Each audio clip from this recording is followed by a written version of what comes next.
नमस्ते। Study astrology के सभी सदस्यों का हार्दिक स्वागत है। अभी हम लोगों ने पहले विवाह स्थान जो सप्तम स्थान है वो देखने का तय किया है।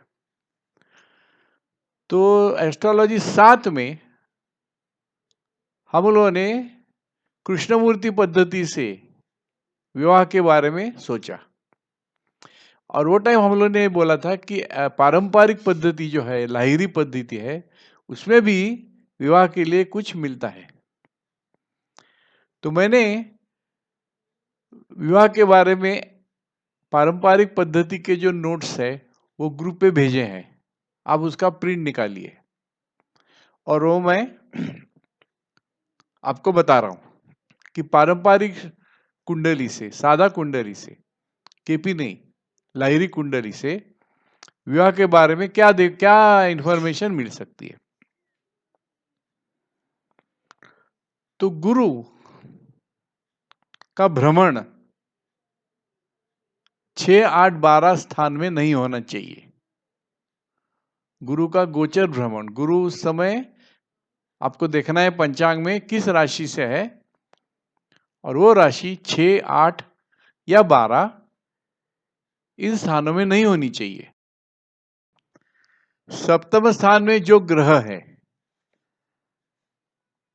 या तो सप्तम का जो लॉर्ड है, अगर ग्रह नहीं होगा तो सप्तम का जो लॉर्ड है उसके अनुसार विवाह का वर्ष हो सकता है।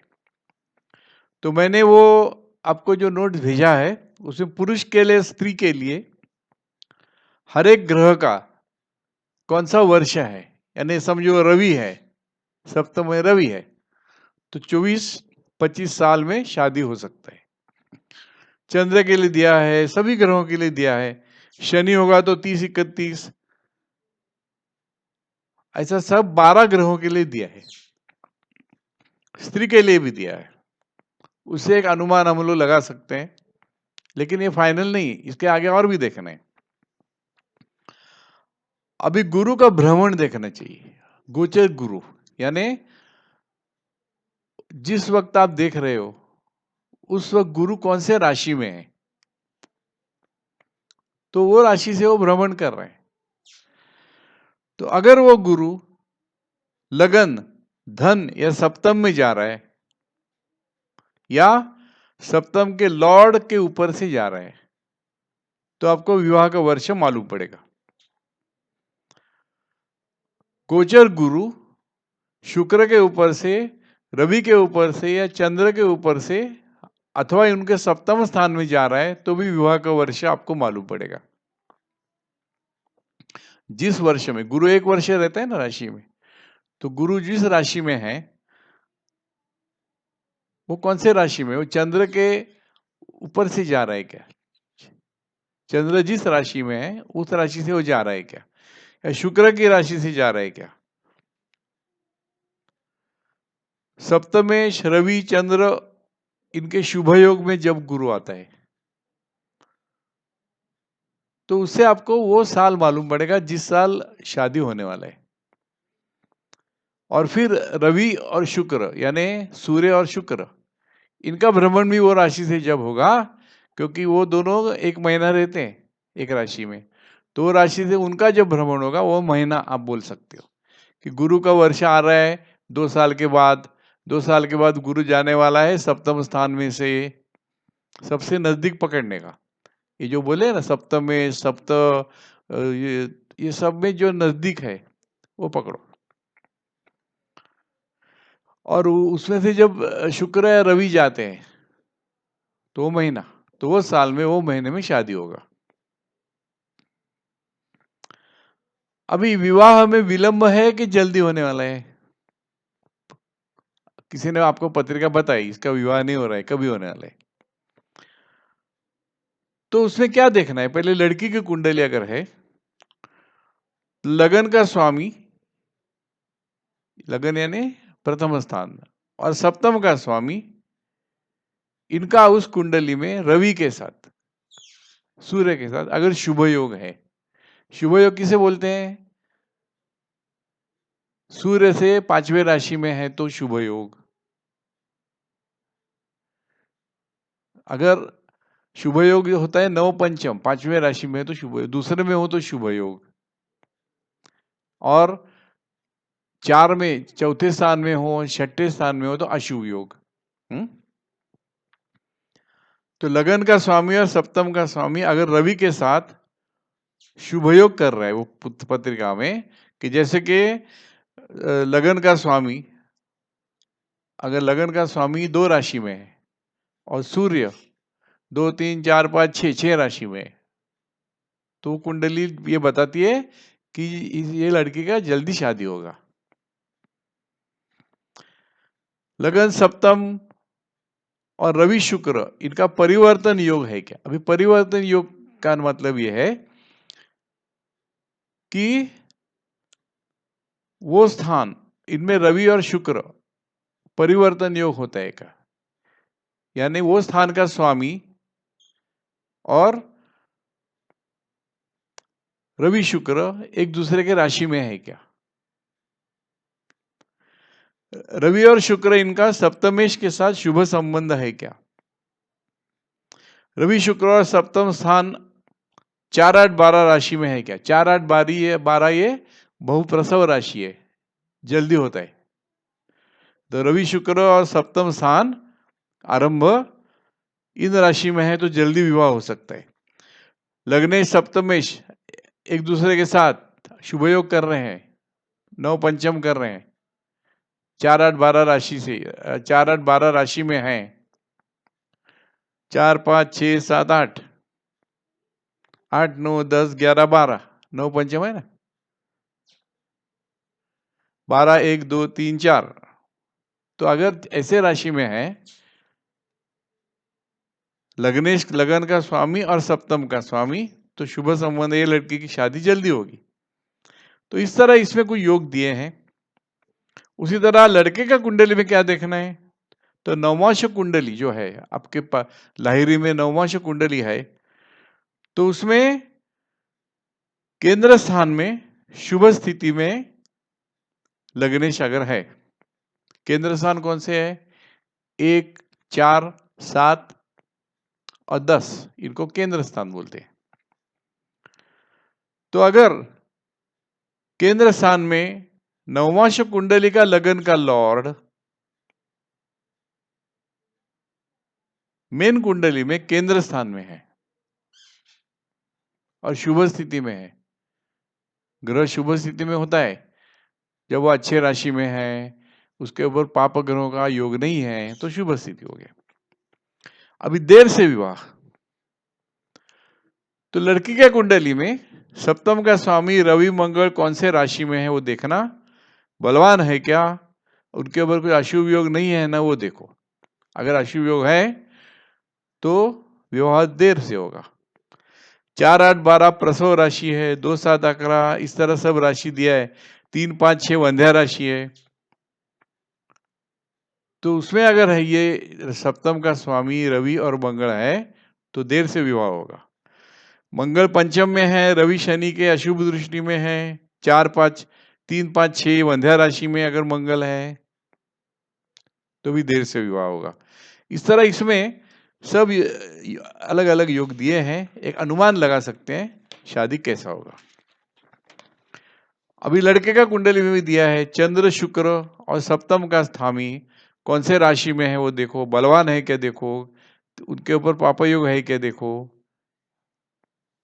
ये विवाह न होने के या देर से विवाह होने का योग है। इस तरह सारे योग जो दिए हैं वो आप स्टडी करना। शनि युति बुधा है क्या, सप्तमेश के साथ है क्या, और अलग अलग योग दिए हैं, इसमें से एक पॉसिबिलिटी हो सकती है। क्योंकि जिस तरह केपी पॉइंटेडली बताती है वैसे पारंपरिक पॉइंटेडली नहीं बताती है, आपको सारा स्टडी करके अनुमान खुद आपके एक्सपीरियंस से लगाना पड़ेगा, ये फर्क है। अभी एक द्विभार्य योग या घटस्फोट योग आता है, इसका शादी दूसरा शादी होने वाला है क्या, मतलब घटस्फोट के बाद, या डाइवोर्स होने वाला है क्या, तो उसके भी योग यहाँ दिए हैं। तो सप्तम स्थान का ग्रह, सप्तम का लॉर्ड और शुक्र, ये 3 ग्रह को देखो। ये तीनों अगर बुरी स्थिति में है, ग्रह कभी बुरी स्थिति में होता है जब वो अच्छे राशि में, शत्रु के राशि में होता है, उसके ऊपर मंगल शनि इन पाप ग्रहों के अशुभ योग होते हैं, है ना। ऐसे केस में वो ग्रह बिगड़ जाता है। तो तीनों ग्रह अगर बिगड़ गए हैं तो घटस्फोट हो सकता है। और ऐसे और भी योग दिए हैं जिससे दूसरा शादी हो सकता है क्या, और इसका अनुमान लगा सकता है। दूसरा शादी घटस्फोट के बाद। एक एग्जाम्पल की तरह 11 नंबर में बताया है, सप्तम में हर्षल और युति मंगल की है, दोनों पापक ग्रह है। क्योंकि पारंपरिक में हर्षल नेपच्यून प्लूटो भी देखते हैं, केपी में नहीं देखते हैं। तो हर्षल युति मंगल है तो पत्नी पत्नी में विरह, कुछ इंजुरी, ये हो सकता है। पुरुष की जन्म कुंडली में शनि चंद्र केंद्र या प्रतियोग में है, केंद्र यानी 1 से 4 स्थान में है, 1 से अपोजिट है, तो विवाह में बैड लक है। तो इस तरह योग दिए हैं। स्त्री की कुंडली में विधवा होने के अगर हो गई तो उसके बाद में पुनर्विवाह होगा क्या। पुरुष की कुंडली में अगर पत्नी मर गई तो दूसरा विवाह हो सकता है क्या। इस तरह सब योग दिए हैं। स्त्री की कुंडली में सौभाग्य मरण, यानी पति के जीते हुए भी मरण, इसको बहुत इंपॉर्टेंट दिया जाता है पारंपरिक में, केपी में नहीं। पारंपरिक में स्त्री का सौभाग्य मरण यानी पति के हयात जिंदा होते हुए मौत आना, ये बहुत शुभ समझा जाता है। इसका कारण ये हो सकता है कि एक जमाने में स्त्री टोटली डिपेंडेंट थी पति के ऊपर, आज की तरह नहीं है। आज स्त्री कमाती है, वो टाइम ऐसा नहीं था। तो पति अगर मर गया तो उसकी हालत बहुत बिगड़ जाती थी। तो पति के होते हुए मरना उसके लिए शुभ समझा जाता था। उसके योग दिए हैं। अष्टम में गुरु शुक्र बुध बलवान स्थिति में है क्या, त्रिकोण योग है क्या। ऐसा होगा तो वो विधवा नहीं होती है, वो पति के पहले मरती है। अभी पति पत्नी में अधिक आयुष्य किसे है, वो 6 में बताया है। एक एग्जाम्पल के तौर पे पति के कुंडली में एक सप्तम से लग्नेश बलवान है, सप्तम का स्वामी, उससे लगन का स्वामी बलवान है। बलवान कैसे मालूम पड़ता है, वो अच्छी शत्रु राशि में नहीं है, उसके ऊपर अच्छे ग्रहों की दृष्टि है ना। और जिस राशि में है वो उसकी मित्र राशि है, मित्र ग्रह की राशि है, तो वो बलवान हो जाता है। और यही पत्नी को भी है, अगर उसके लगन का स्वामी बलवान है सप्तम के स्वामी से, तो वो जास्ती जिएगी। इस तरह और भी बहुत सारे योग दिए हैं। अभी पत्नी कैसी होगी, इसके भी योग दिए हैं। वाइफ का प्रोफेशन बताया जाता है। प्लेनेट इन धन स्थान ऑफ शुक्र, शुक्र के द्वितीय स्थान में जो प्लेनेट होगा उसके मुताबिक पत्नी का प्रोफेशन होगा, वो ग्रह के मुताबिक पत्नी का प्रोफेशन होगा। अगर वो कुछ काम करती है तो प्रोफेशन वो होगा। पति कैसा होगा, पैसे वाला होगा क्या वगैरह, ये 7 में बताया है।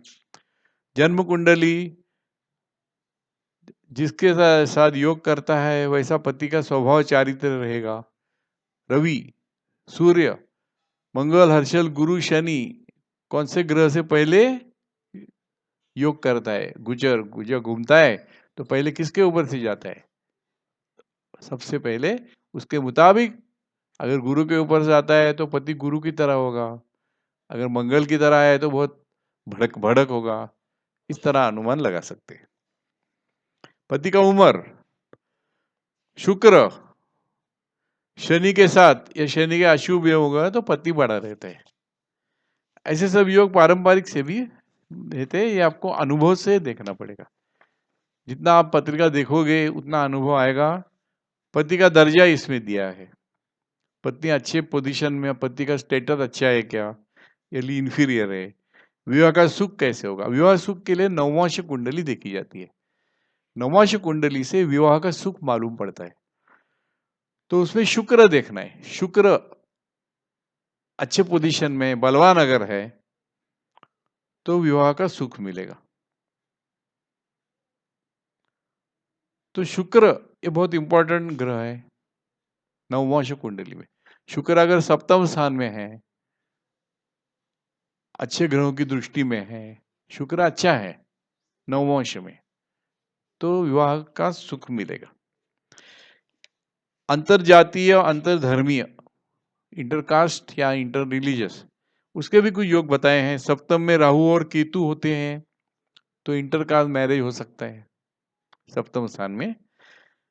सप्तम में बलवान नेपच्यून गुरु के शुभ योग में है तो 100% अंतरजातीय विवाह होता है।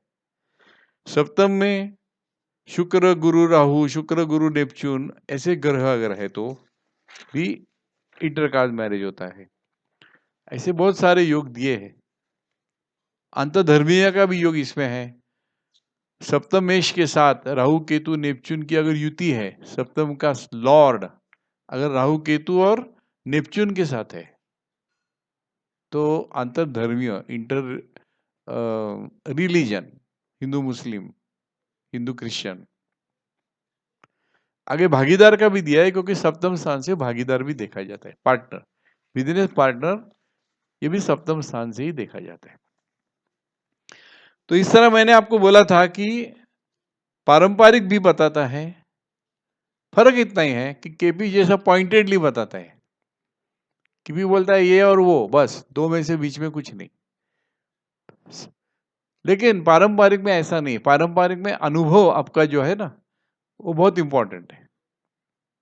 आपको अनेक पत्रिका का अनुभव होना चाहिए, यही फर्क है। इसलिए हम जैसे जो बिगिनर हैं, अभी जिन्होंने ये, आप में से किसी ने 2 साल हो गया होगा, मेरा अभी 7-8-10 साल हो गया, तो इनके लिए केपी अधिक बराबर है। तो इस तरह ये मैंने जो दूसरा भेजा है प्रिंट आउट, उसका भी आप प्रिंट आउट निकालो। दूसरा मैंने आप लोगों को भेजा है, मेरे इंग्लिश नोट्स हैं, वो मैंने जिन्होंने ईमेल भेजा उनको मैंने भेज दिए हैं। उनको आप प्रिंट निकालोगे तो अच्छा है, नहीं निकालोगे तो कंप्यूटर में भी देख सकते हो। कंप्यूटर में सप्तम स्थान में देखो क्या लिखा है, लेकिन वो उनका आपके पास होना जरूरी है अगर आपको प्रेडिक्शन करना है तो जरूरी है। तो इस तरह हम लोगों ने देखा कि लाहिरी या पारंपरिक पत्रिका जो आपके पास है वो भी बताती है शादी के बारे में। तो क्या देखना है उसका मैंने आपको मटेरियल दिया है, लेकिन आपको मैं वापिस बोलता हूं कि कृष्णमूर्ति पद्धति आसान है क्योंकि वो बराबर बताती है, और इसीलिए पारंपरिक से आप देखो, अनुमान लगाओ और उसको सपोर्टिंग वापरो, सपोर्ट के लिए वापरो, केपी को मेनली वापरो। केपी बताएगी आपको सप्तम स्थान का सब और उसकी दशा, टाइमिंग। अभी तक हम लोगों ने इतना ही देखा है कि शादी होने वाला है, लेकिन कभी होने वाला है वो किस तरह देखना है। तो अभी हम लोग अगर उसके बारे में सोचेंगे कि सप्तम स्थान में या किसी भी स्थान में कुछ भी होने वाला है, ऐसा अगर कृष्णमूर्ति पद्धति बताती है और उसको पारंपरिक पद्धति भी सपोर्ट करती है तो हो सकता है वो, लेकिन वो कभी होगा ये भी जरूरी है ना। जो आपके पास आएगा कि हाँ आपने अच्छा बोल दिया शादी होने वाला है, लेकिन 2 साल के बाद होगा या 8 साल के बाद होगा, तो उसके लिए क्या, किस तरह देखा जाता है। तो उसके लिए अभी हम लोग सोचेंगे, और ये आपको सभी में काम में आने वाला है। सप्तम स्थान से विवाह है, आपने देखा कि शादी होने वाली है, क्योंकि आप जैसे अभी 5-6 महीना होगा आपका स्टडी चालू रहेगा, तो लोगों को मालूम हो जाएगा कि आप ज्योतिषी हैं, और स्पेशली आपके रिलेटिव, आपके दोस्त, वो आ जाएंगे आपके पास पूछने, बता तो हमने सुना है ना तू ज्योतिष पढ़ता है, बता मेरे को।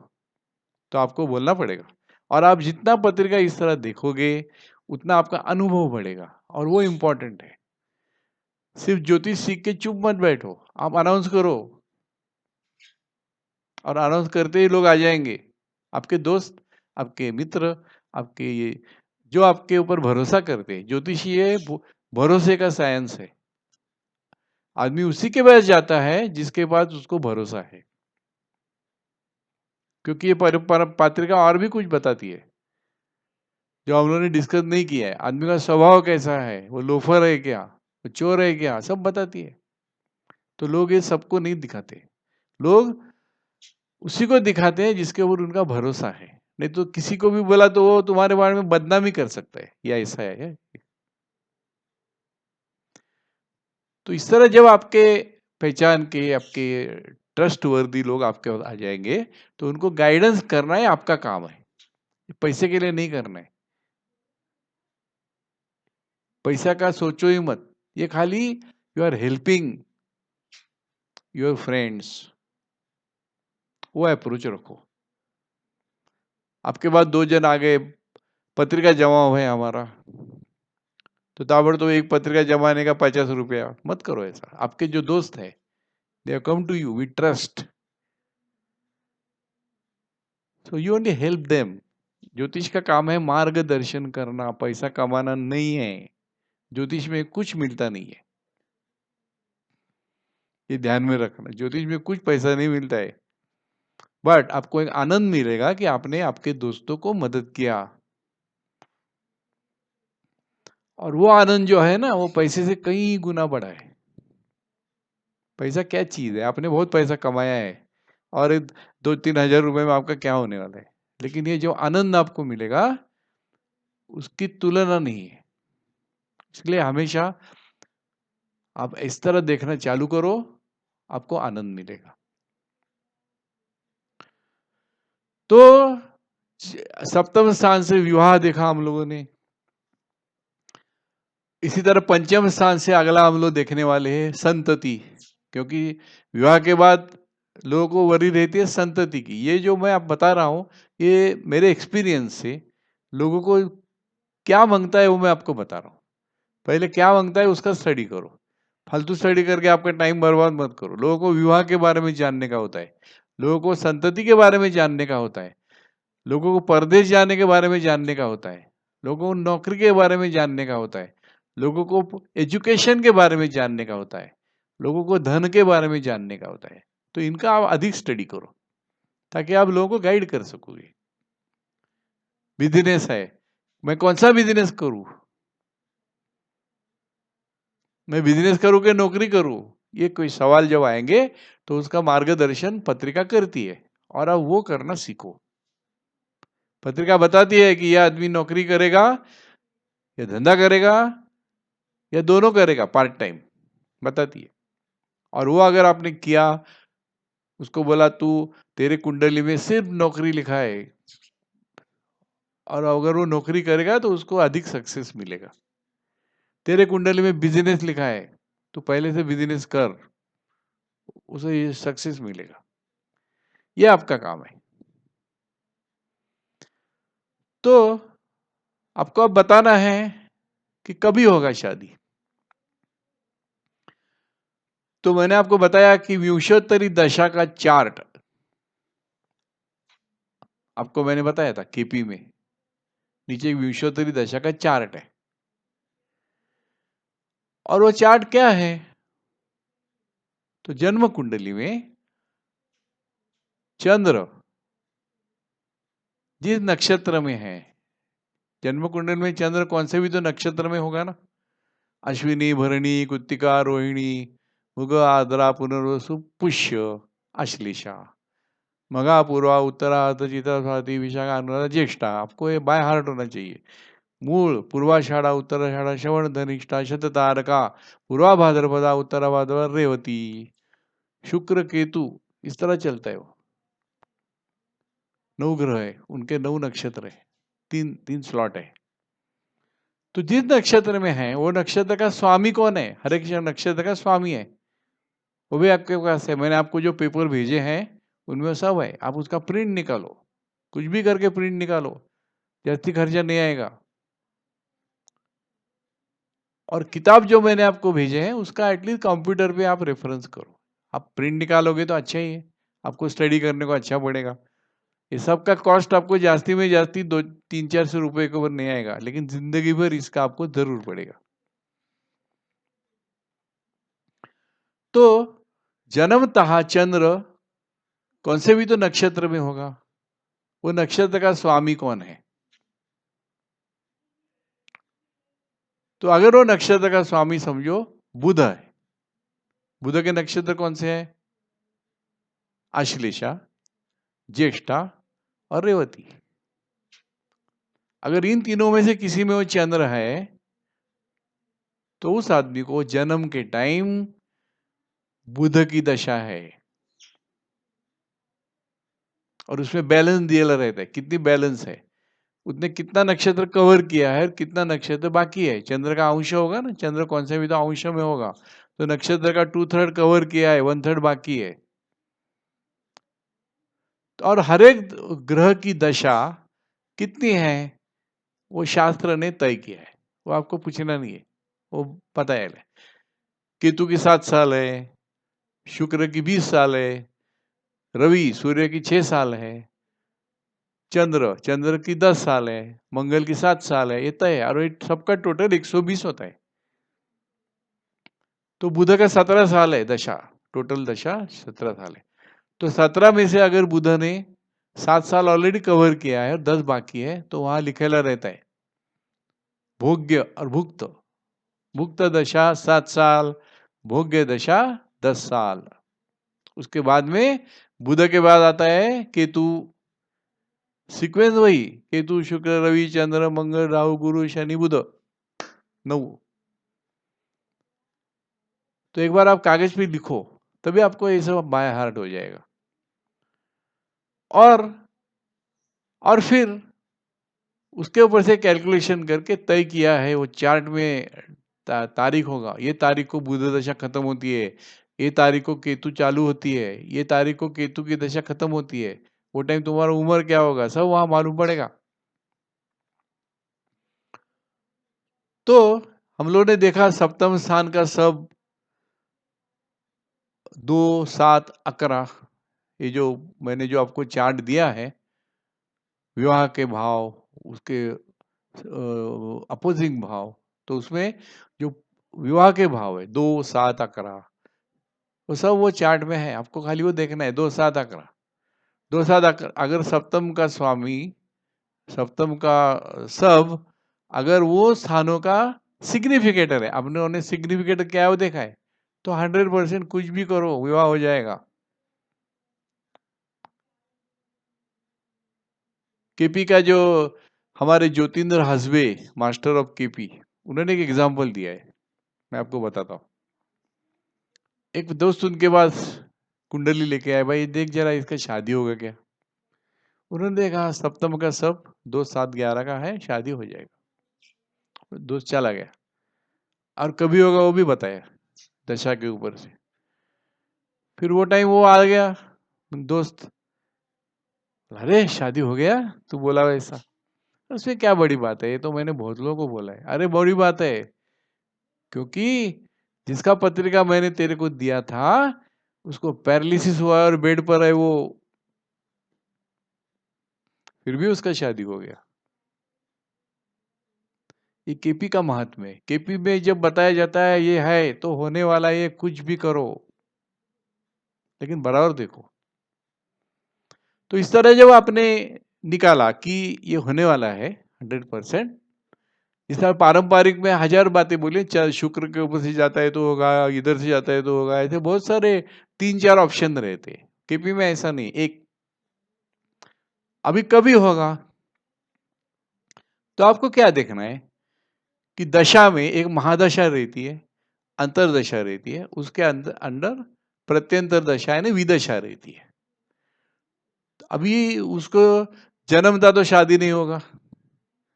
अगर जन्मता बुध की दशा है तो 10 साल बाकी है, बाद में केतु की दशा 7 साल आएगी तो 17 साल हो गया। उसके बाद शुक्र के 20 साल है, तो 17 से लेके 37 तक शुक्र की दशा है और वो दशा में शादी हो सकता है। You have to be practical also. 5 साल में शादी नहीं होता है। तो शुक्र अगर 2, 7, 11 का सिग्निफिकेटर है तो वो दशा में शादी हो जाएगा।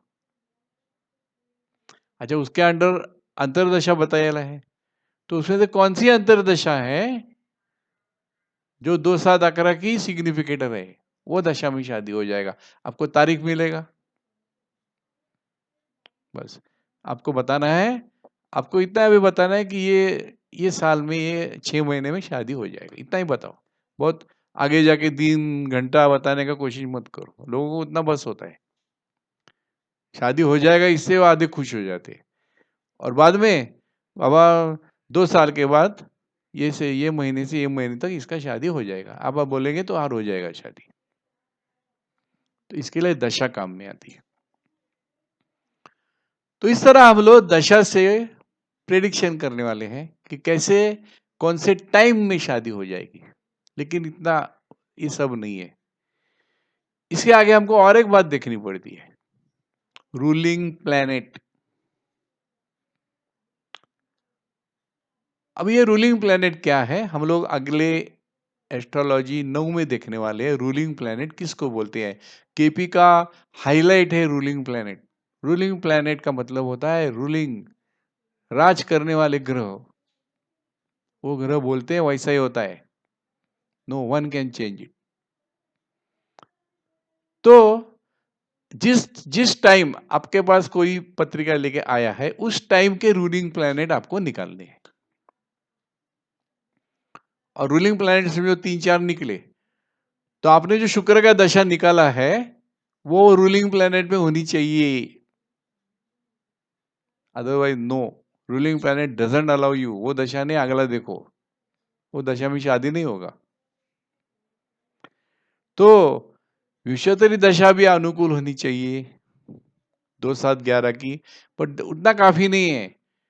वो टाइम के रूलिंग प्लैनेट लो और वो रूलिंग प्लैनेट में वो दशा होनी चाहिए, तभी आशीर्वाद मिल गया ग्रहों का।